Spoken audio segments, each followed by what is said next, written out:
In this video, we are going to stuff our bunny. We're going to use the opening that we created in the last step. And I'm going to take some of the provided wool batting.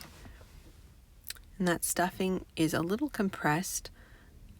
And so I'm just going to pull it gently apart so that it's sort of loosened up, those fibers, so that whenever I push them in, I will be able to kind of push them where I want them to go. They're not all compressed together. So I'm going to start with just a very little bit of the stuffing, and I'm going to add just a little bit at a time, carefully working the stuffing up into the head first.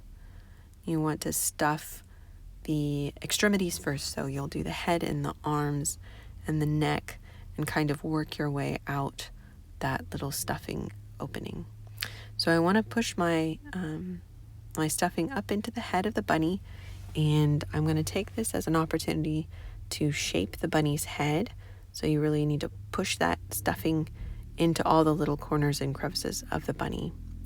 I like to stuff pretty firmly because wool batting does tend to compress some over time, and so in order to keep that sort of that firm body shape, you have to kind of fill it pretty full as you're stuffing.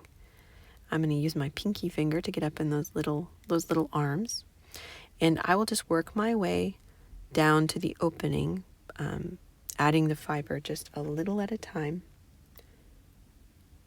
and kind of shaping it and pushing it where I want it to be as I go.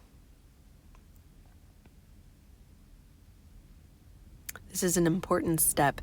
It's exciting to get to this point, but you should take your time and really make sure that it's well stuffed and that the arms and the neck are very full so that your bunny doesn't have little creases and empty spots.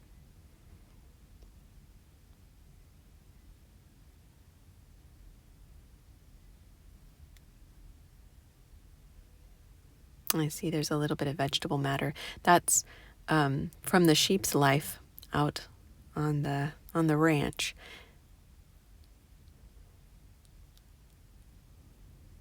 And that you don't have to remove all of it. I just go ahead and stuff it in there.